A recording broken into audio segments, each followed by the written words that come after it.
Hi everyone, my name is Leonardo Torres, or people call me Leo.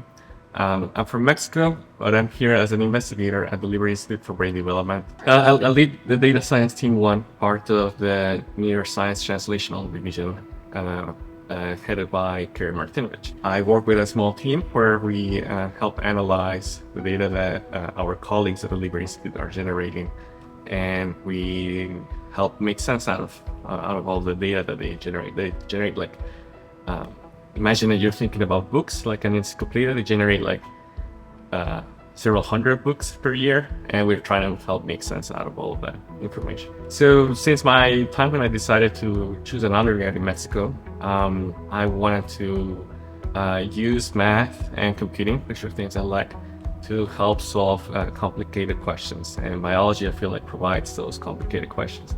Now, as I've grown up, there's a lot of these biological questions are really challenging to answer, and you really need a team to be able to tackle them. So here at the Libre Institute, there's colleagues that know how to generate data with the latest technologies. They also generate quite a bit of data.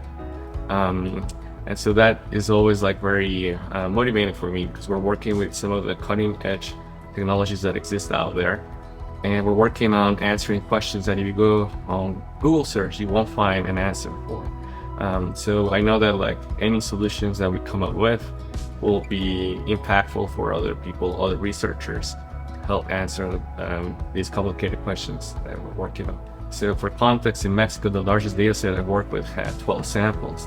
And here they invited me to work with a data set with 900 samples. That's a world of difference in the amount of data that you're working with and the type of questions you can try to answer. It's almost like you're building a castle, right? You want to build a solid foundation to have a good first floor before you build a tower, right? And so some of the work we do is we try to be very careful, make sure that our analysis can be reproduced, so replicated by someone else. Hopefully we'll get to an answer, but if anything, we want to make sure that other people can look at how we did the analysis and they can chime in, maybe say hey, have you tried this other option? And that if anyone else is trying to build something on top of the results that we have generated, that they feel confident that they have a solid base with the work that we generated. If you share information, that can help other people get interested in the field and hopefully attract people that are really motivated and dedicated to work with us. During the pandemic, we started recording videos about our discussions on the latest software for the analysis that we do with R and things like that. So we share those videos publicly on YouTube. We also write some blog posts describing some of our work.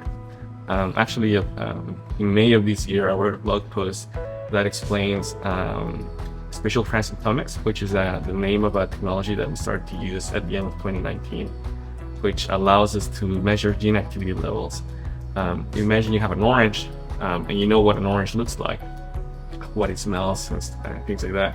Maybe you can take little pieces of it, and you can understand them. But it's different when you slice an orange and you look at the organization of the different elements that make an orange.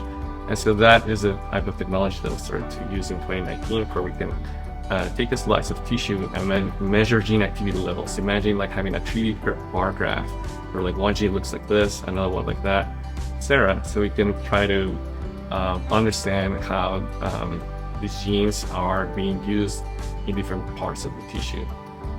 So that's some of the stuff that I like to explain. Yeah, feel free to go to my website and look at the blog posts, or find more about the Libre Arts Club, where we have over 100 videos on YouTube now.